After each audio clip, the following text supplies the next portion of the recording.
could you come over to Columbia Studio this afternoon? I want you to meet Bob Dylan. And I said, okay.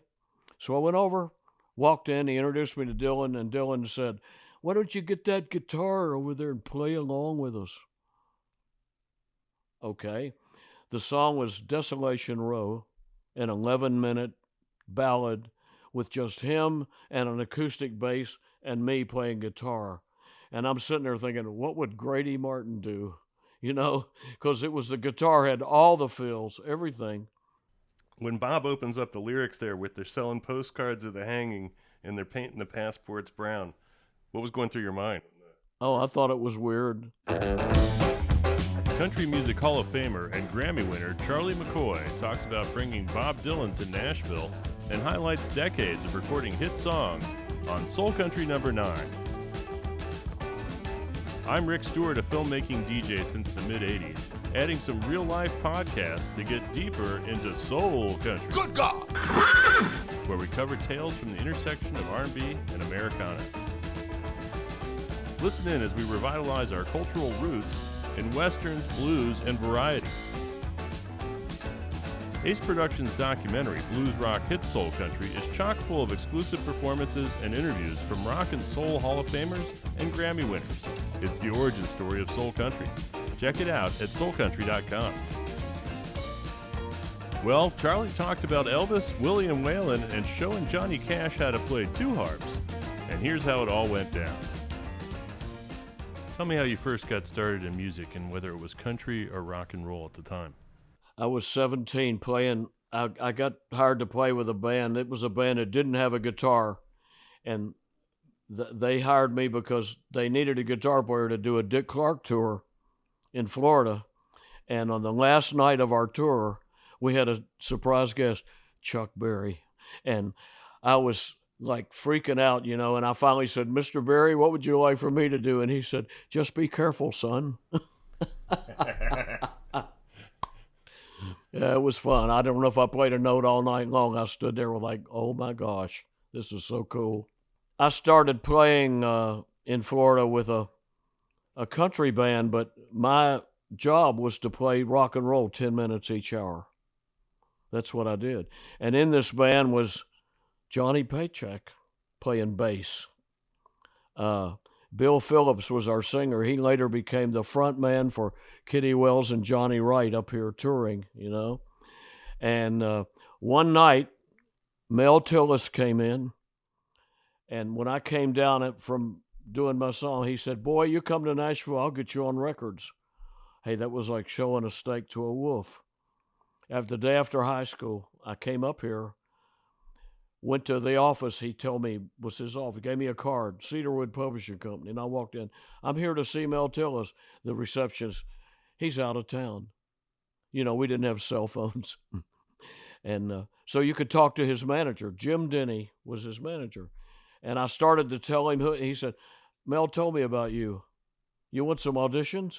And I said, yes. He set me up with Chet Atkins and Owen Bradley. I didn't even know who they were, singing and playing my guitar. Well, they both turned me down, thank God. And then Owen Bradley says, I'm having a session this afternoon. Would you like to come watch? And I said, yes. I watched 13-year-old Brenda Lee record her first hit. When I heard the first playback, I said, I don't want to be a singer. I want to do this. The studio was the Quonset hut. There wasn't even a music stand in there. There was no headphones in there. That's the way it started here. You had to memorize everything, and when you're recording, you're making the record. So everybody's got to be right. And they were so efficient and so good, you know. And finally I came back. I went back in university and dropped out before the year was over. My father was so upset. He later forgave me when I introduced him to Dolly Parton. I came back living with a songwriter, and he'd have people over every day, and I was fascinated by this. And one day he said, hey, why don't you get your harmonica and play along with us? They were writing a song, and I did. And he said, I'm going to get you to play on the demo. I really like that. So played on a demo. A month happens. We get a call. Chet just called.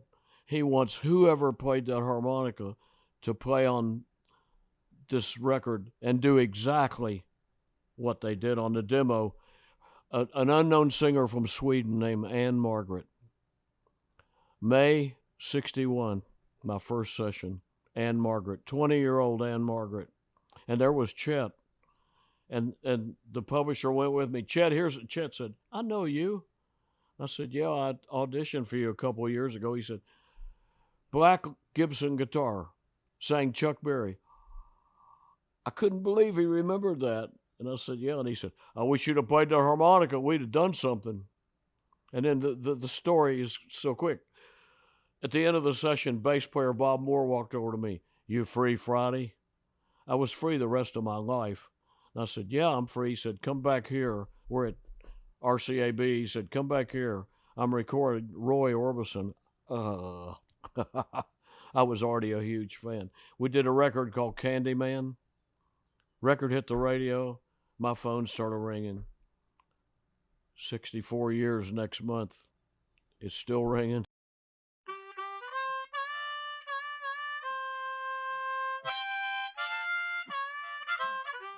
That was Candyman.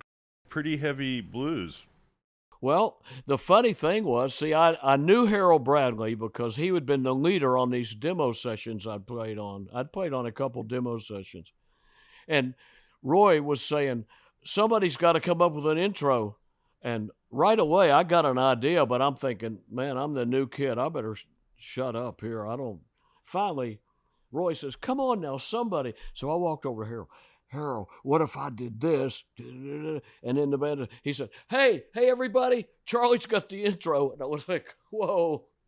And that's what we did, that intro. Did you see yourself as having a strong affinity for blues? Did you spend time like sort of apprenticing that? Well, yes. And what happened was, as time passed, although I still love the blues, and Little Walter is absolutely my favorite. But I realized if I'm going to stay in this town, I've got to clean this thing up. I got to play melodies. I got to stay away from the singers. And and all of a sudden, it has now what people say I have a style. One of the happiest days of my life when I met a guy passed on the street, and he said, I heard a record by so-and-so, and I know it was you. That was like, that's what I wanted. Yeah. People don't even know this, but at the Quonset Hut, Bobby Bland cut Turn on Your Love Light. But he had his own band, you know. But Harold Bradley was telling me about it. He said their leader, the horn player, wrote down the horn parts on a napkin for the horns to play. But yeah, it was great. And over these years, so many stars who are non-country have recorded here. You know, it's become an international, all-genre recording center. The guys started migrating from Muscle Shoals here. The Memphis boys, they came up here as a unit, you know. From Atlanta, we got Joe South, Jerry Reed, Ray Stevens, and Chip Young, you know. And people were drawn to Nashville because of, well, number one, most of those places, it was a deal. You got so much money to work on an album. If it took 2 days or if it took 2 weeks, that was it. When the Memphis boys were here, about the first year, I was on a session with Reggie Young, and he says, you know what? This past year, I made twice what I ever made in Memphis working for Union Scale. And plus, you know, with the union, we have a pension. I mean, these are attractive things. Memphis had a giant outburst there at the blues, and then the original rock and roll Elvis and Jerry Lee. But some of them come over here too, and Jerry Lee kind of went country. And Elvis had said, you know, he was kind of aiming to be a country star. It just turned out differently. I was very good friends with Carl Perkins, and recorded with Jerry Lee some. What Made Milwaukee Famous, I played on that. And Charlie Rich, he did a first recording in Memphis. Orbison did his first recording in Memphis, but I don't know what happened down there because Fred Foster picked him up here in Nashville, and all of a sudden, Only the Lonely, and here we go. Waylon sings about that too. It's the same old song, fiddle and guitar. Where do we take it from here? I mean, a lot of his attitudes were, I'm a Texas guy who has to work out of Nashville, and eventually he came over here. Yeah, I played on Only Daddy That'll Walk the Line. I guess maybe that was one of his first hits. So what were your impressions of him? I wanted to ask you a little bit about working with Waylon. Oh, I liked it. He was a really nice guy, and Chet was in charge. And the funny thing about that song was that Jerry Reed and Wayne Moss were both on the session playing guitar. And Chet come out and said, one of you guys play a solo. So they flipped a coin. Wayne lost the flip. The solo he played on Only Daddy That Walked the Line is one of the best solos on a country record I've ever heard. I was playing harmonica and organ on that. I've noticed the video still around, on the Johnny Cash show from about 1969 or so, but the band seems pretty loose. Yeah, they were having a little too good of a time. I mean, that's kind of quintessential Waylon, where he sort of gets a little groove going. He's got an R&B factor in his bass lines. Which I don't know, Only Daddy That'll Walk the Line. Yeah, that's part of that chugging rhythm is part of his version of country, which not everybody paid as much attention to that, I don't think. Yeah, but and after he went on to have what a great career, I mean, music is going to evolve. You can't stop it. It changes, It's been doing it since the beginning of time, and it's just something you either roll with it or you get out, I guess. So then I noticed also you had been on the session for Lonesome, Ornery, and Mean, which was only 4 years later. Was he a much changed man with all that momentum? Yeah. And then, of course, the Outlaw thing together. Wow, what a big change that was. I worked with Willie in '62.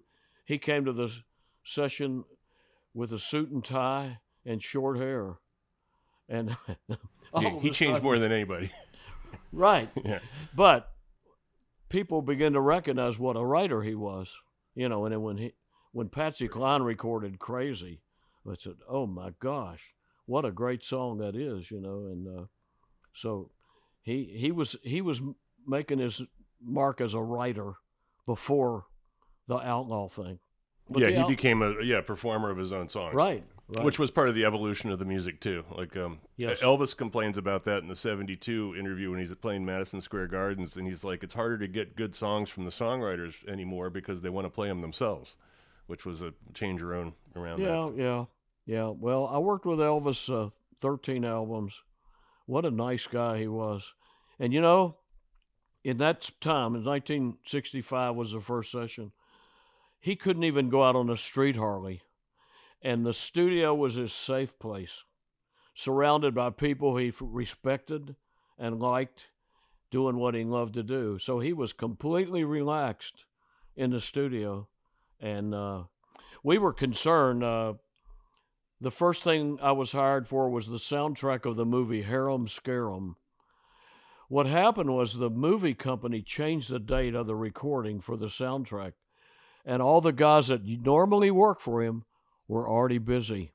So they called Scotty Moore, and they said, we're going to change the dates. And he said, well, some of the guys may be busy. And they said, tell them to cancel. This is Elvis. And he said, you don't understand. In Nashville, you don't cancel one artist for another. You just don't do that. He said, don't worry about it. I'll get you a good band. He ended up with Hall of Famer Pig Robbins, Hall of Famer Grady Martin, and the band was pretty good. Kenny Buttrey on drums. Yeah, it was a good band. The song I wanted to talk about was Big Boss Man, so we tied together the Jimmy Reed, and that's right down the middle of soul country, and Elvis's kind of bluesier side. Yeah. He didn't do as much of that in the soundtrack era as he'd done in his burst of fame in the beginning. Right. I remember the cool thing is when he met Jerry Reed, he was just crazy about Jerry Reed, as was everybody that met him, And we did Guitar Man, and we did Big Boss Man, and with Jerry Reed was there, and it was great. It was at RCAB. And he was coming back into wanting to perform live again and be the comeback, quote unquote, Elvis. Yeah. Yeah, and then in 1970 they did what was called the marathon sessions. I think we did enough music for like 3 albums, and it was a great experience. Yeah, he became prolific again. I kind of like that era. Yeah, when he had James Burton, one of the greats. Oh yeah, yeah, So yeah, you yeah. must have been on a lot of sessions with him. Yes, So yes, yeah, what could you tell me about his playing style? yeah. He was great. He was everything came right off the top of his head, just like you know so many of those musicians that it instantly they come up with something great, and that's and I understand why Elvis liked him a lot because he was sure complimented. And he'd come into fame with Ricky Nelson, really. Oh right, Yeah. So that Hello was Mary Lou.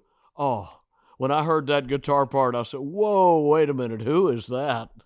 Oh, that was great. I just look at that and like he's like coming from the future. You Yeah, know, like when Led Zeppelin really reworks those licks, they did play that live, but you could tell that Jimmy Page's styling is built on that heavily. But also John Fogerty, when you look at Suzy Q, it's like so much of his music is variations of the licks from that one track. yeah, It was like whatever that is, a giant ball of flame up there. It was giving off light. He realized the value of just kind of joining a band and being the band leader. And you've been a band leader too, right? In yeah. first like sessions and I was a leader on all the Dylan sessions that were done here, and yeah, I've been a leader a lot. Uh, of course, I was a leader of 2 bands, one in Florida and then one.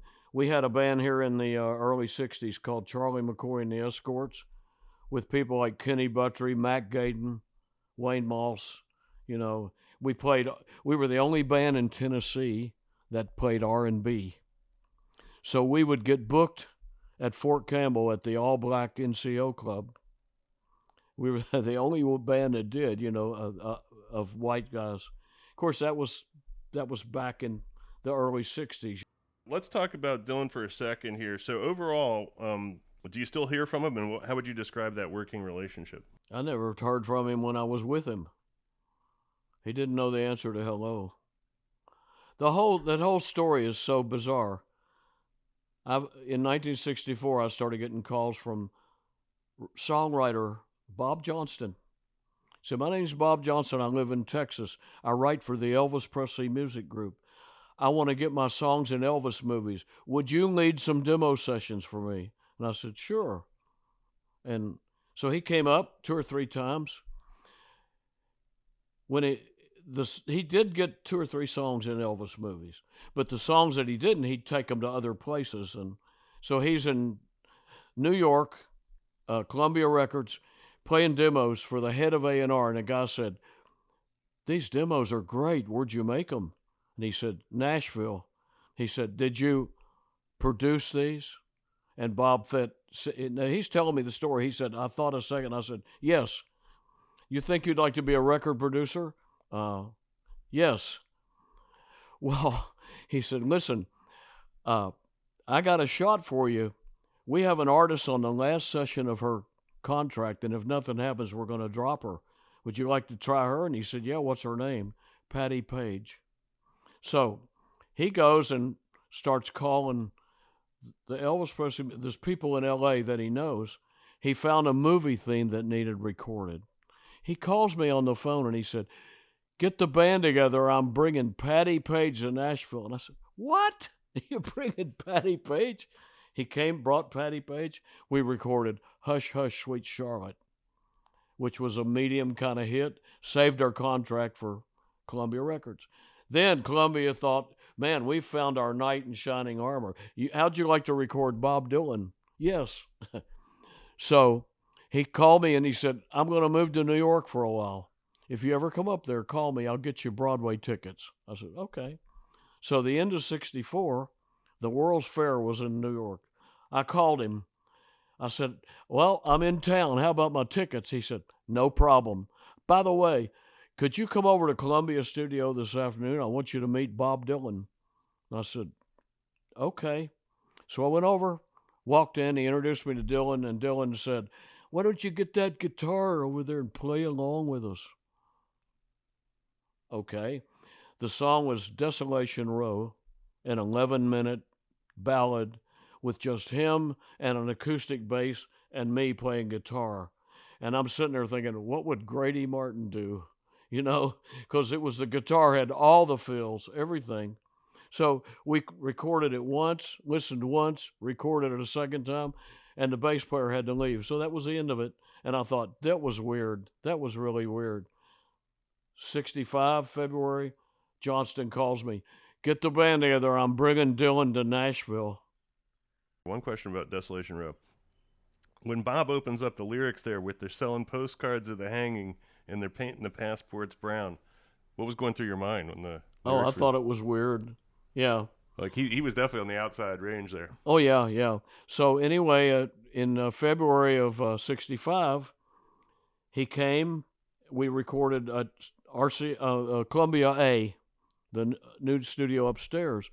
And he tried to get in Studio B, but it was booked all the time back then, you know.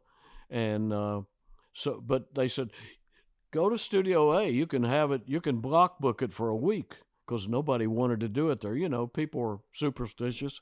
All the hits are done in B. So we recorded in Columbia A. The first day was too strange. We were booked at 2 o'clock. His flight was late. He showed up at 6, took a dinner break. Then he says, he hadn't finished writing the first song. Y'all just hang loose. 4 a.m. the next morning, we started recording Sad-Eyed Lady of the Lowlands, a 14-minute ballad. And everyone was sitting and saying, please don't let me mess up, you know, because we were really whipped, you know, by that time. And next day, after that, it started going better. But I was session leader. So when you're session leader, you're the middleman between the artist, the band, and the producer. And he'd play a song, and I'd say, Bob, what do you think if we did this? I don't know, man. What do you think? So I told Johnston, I said, I'm asking his opinion. He won't tell me anything, so I'm going to quit asking. If we play something he doesn't like, maybe he'll say something. And you had listened back to his earlier albums by then, right? Just to kind of know how he rolled on his previous songs? Well, I had heard a few things like a Rolling Stone. And, right, because that album was so electric and blues based, and then he switches over quite a bit of gears to go to Blonde on Blonde. It's more melodic, I guess you could say, more lush environment. Yeah, the fun thing on Blonde on Blonde was Johnson one afternoon, he says, listen, tonight he wants to do a song with a Salvation Army sound. Maybe we're going to need a trumpet player and a trombone player. I said, does the trumpet need to be good? He said, no, it's Salvation Army. I said, then I'll play trumpet. Charlie with the trumpet. And I called a friend of mine, a trombone player, and we did Everybody Must Get Stoned. And all that noise, the yelling and laughing, that was live on the recording. Was that done marching around in a circle, or was everybody stationed? No. But that was trying to get the effect of it. Super loose. Yeah, right. And I think he calls it Rainy Day Women numbers 12 and 35. Any feeling on how he came up with that? I don't know. It's all mystical stuff. I have no idea. You know, Nashville is such a friendly, personal town. It was so different to encounter someone like that who was like so standoffish. But I must say, what Dylan coming here did for Nashville recording was absolutely amazing. After the floodgates opened, it was almost like he gave his stamp of approval, and the floodgates opened. I recorded then with Joan Baez, Buffy St. Marie, Peter, Paul and Mary, Manhattan Transfer, Simon and Garfunkel, Gordon Lightfoot, Dan Fogelberg, you know, and they just kept coming and kept coming. And we needed more studios, and more musicians are getting to work. So it was a great thing. All right, so he changes a lot, and he really kind of gets together with the band. And Robbie Robertson had been in Blonde on Blonde, but not so much the rest of the guys, right? There was just him. And then so one track, here's one from my radio days. I think I played this in 1987 on the radio, is I Went Out One Morning on John Wesley Harding. So you're playing bass on that record, which really sounds like a leading instrument, kind of a loping more aggressive style of bass there, but it's up in the mix. I was just following the Nashville studio thing, play what fits the song. That's it. Yeah, because I just wondered if that was different when you're trying to lead the band, and of course you're helping direct his sound. No, well, see, in that R&B band that we had in the early 60s, I was playing bass, so we were doing Motown, and I was very comfortable with electric bass. So I told you about the Americana groove. Orange Blossom Special. Now, that was kind of more the train sound of harmonica with Johnny. 65, I was booked to work with Johnny Cash, and he had lyrics for Orange Blossom Special. I never knew there were such. To me, it was just a fiddle, a fiddle showpiece, And he walked over to me and said, "Can you play a solo on this?" And I thought, and I've been taught to say yes and figure it out. And I said, okay. So I thought, what am I going to do? I want to try to get kind of like a fiddle. So I figured out a thing with these two harmonicas. And after the session, he walked over, "Can you show me how to do that?" And I said, "Yeah, okay." So I showed him and I said, "Here, you can have these two harps."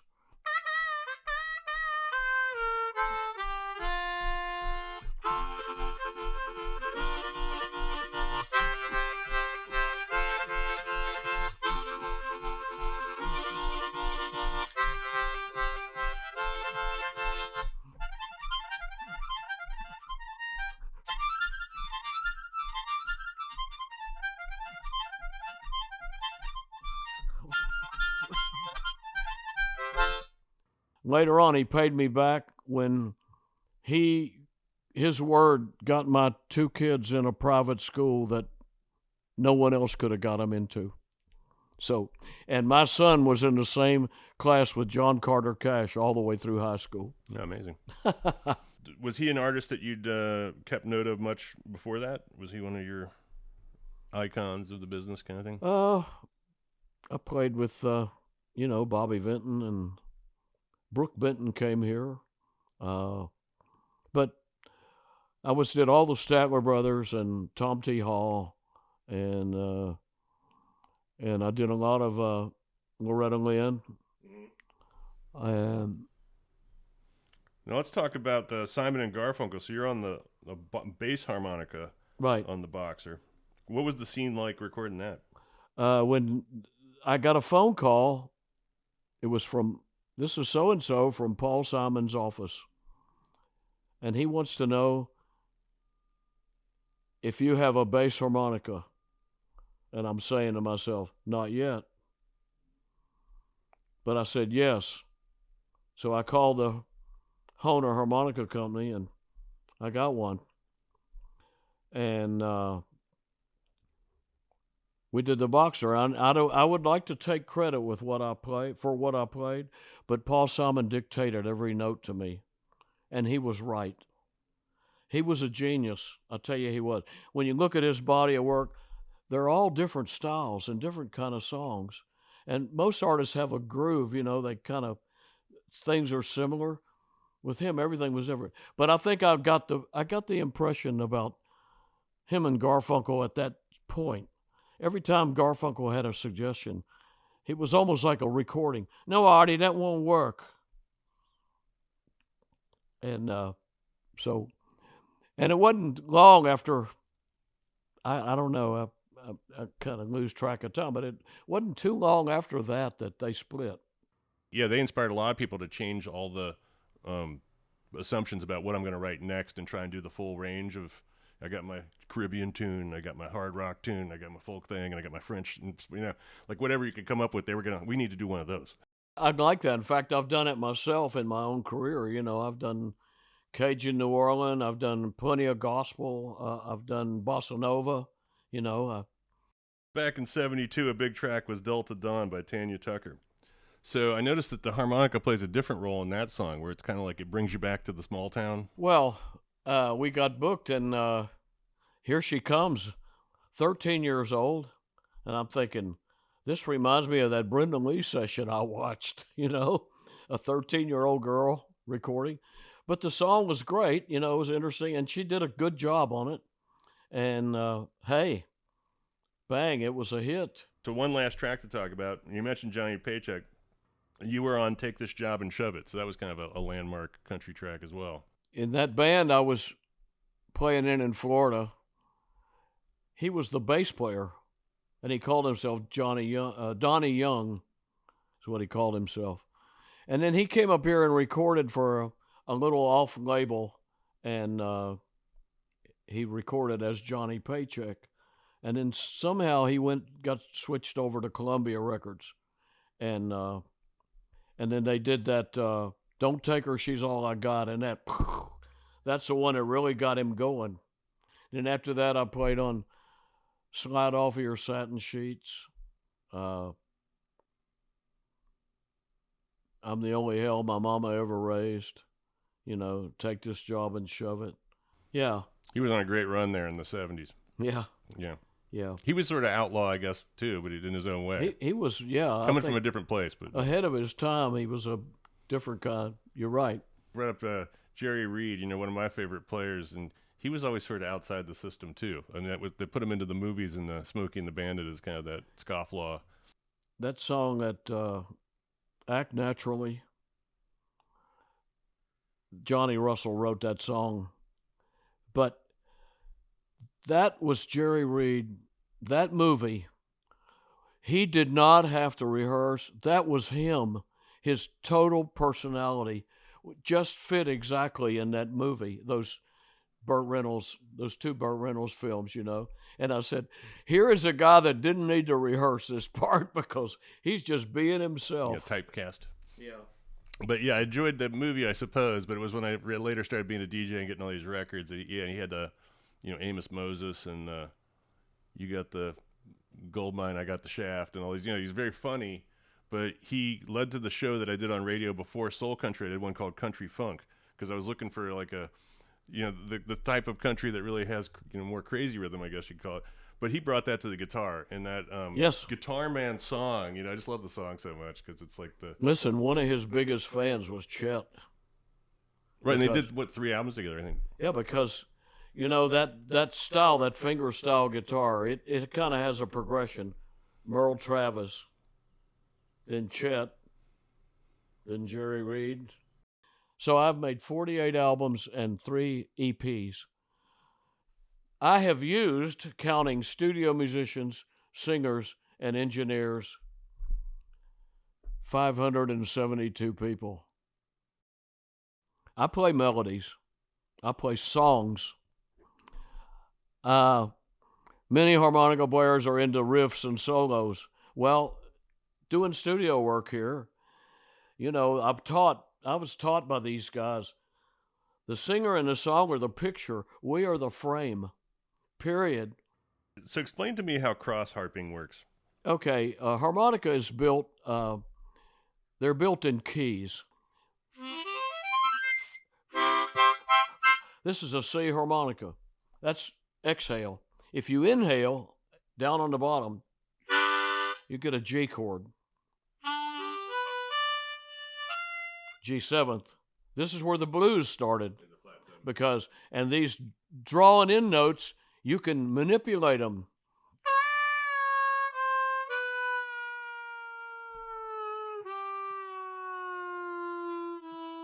That's called bending notes.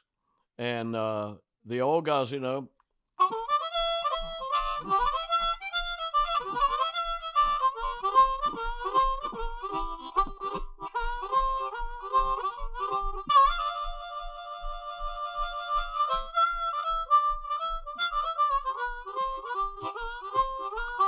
So that's what cross harp is.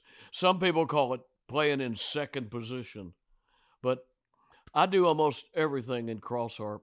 But I found that when I want to play melodies, like record songs, when I do these songs, that dominant seventh gets in the way. So I have a new tuning. It's called the country tuning.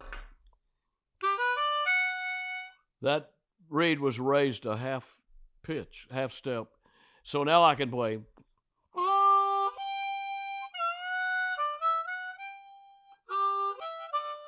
But if I need it, I can bend it back. So and there's a whole lot of different tunings and a whole lot of different places that different guys play. You know, this is all I do. I play cross harp 90% of the time, and maybe more than 90%. The record I had a hit on without cross harp was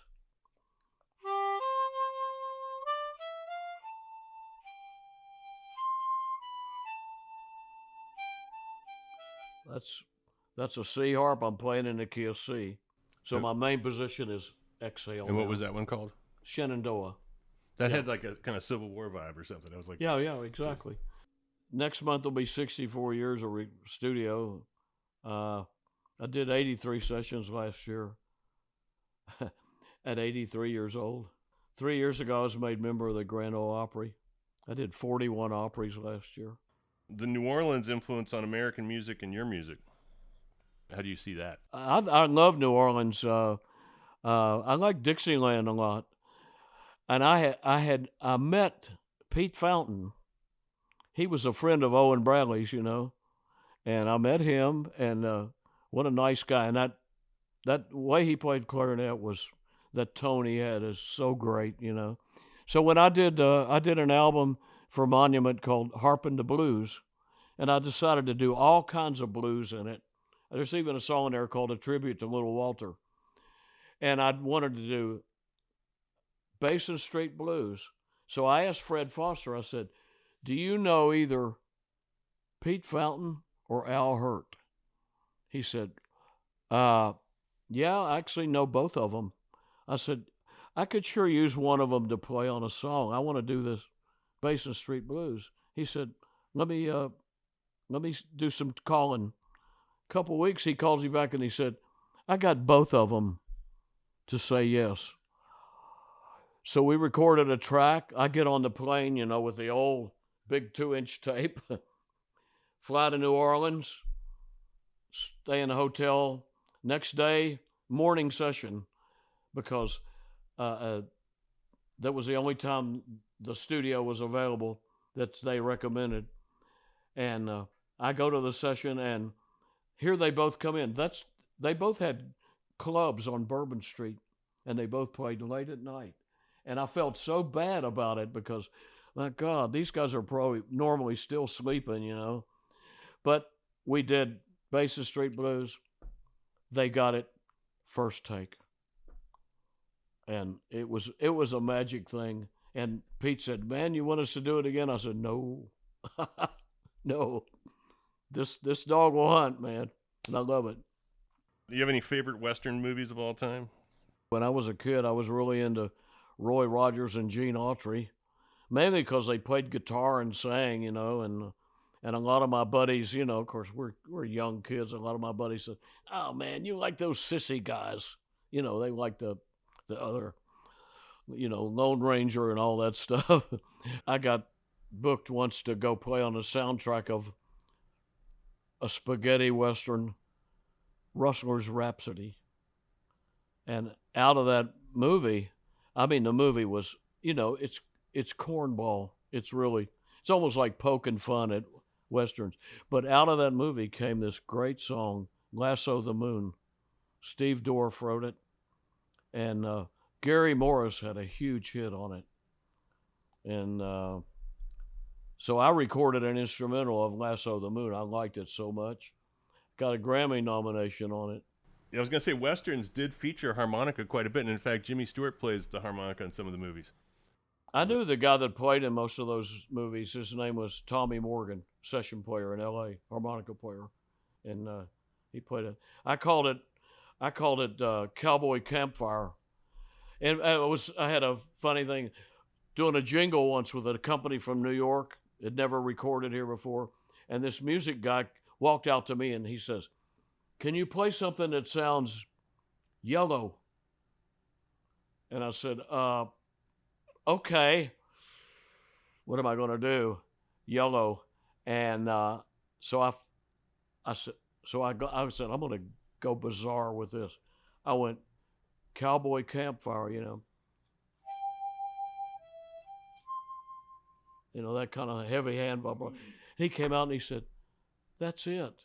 I said, "Oh, okay." I didn't know that was yellow. What projects are you working on now and looking forward to doing? I just finished my 48th album. It's bluegrass. And I had so much fun doing it.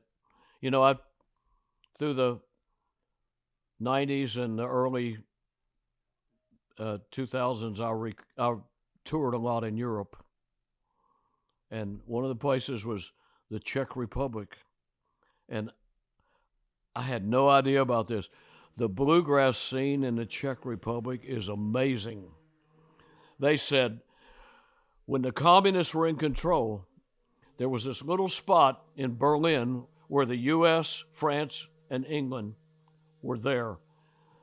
The U.S. had the Armed Forces Radio Network broadcasting, and the signal came into the Czech Republic like a local station.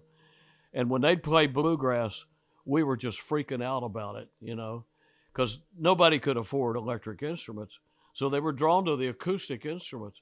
And when they heard the bluegrass, they said, "I got to learn that." And boy, I'm telling you, a bunch of them really have learned it. So there are 5 songs on it that were recorded in the Czech Republic with Czech musicians. One of them is a live recording.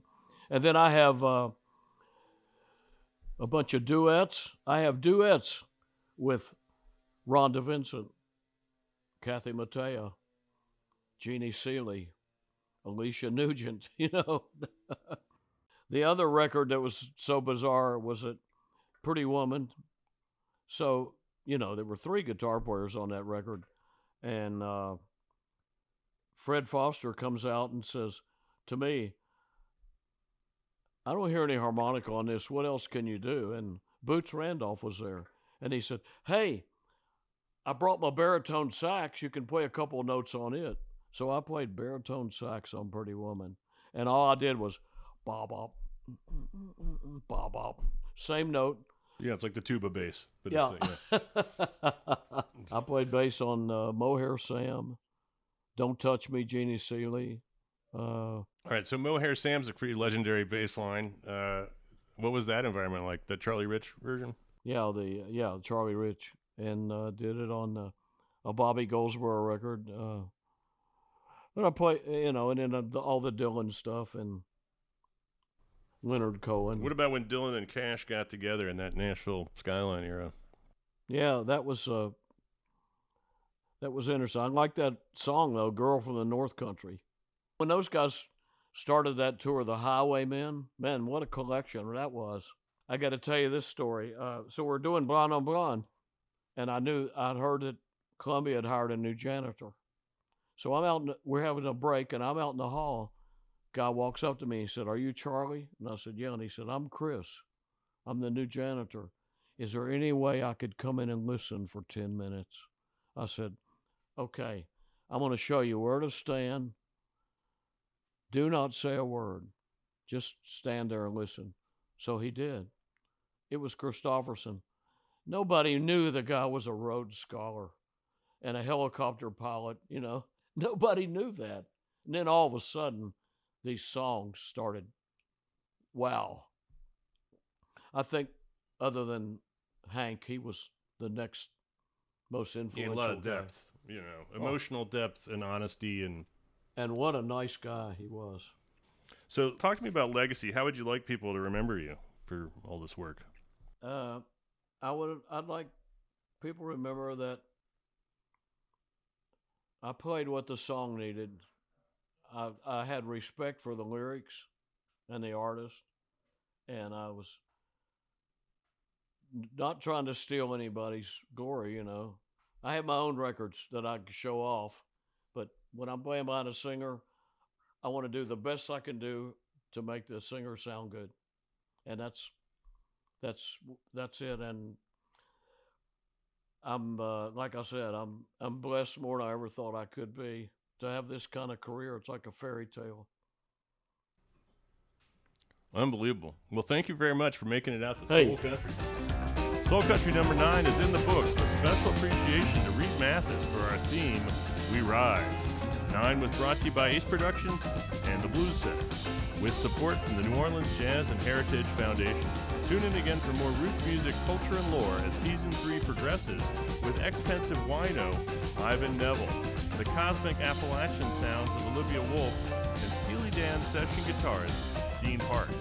And find trailers, highlights, and playlists, as well as a full archive of episodes at soulcountry.com. Ooh, well, well.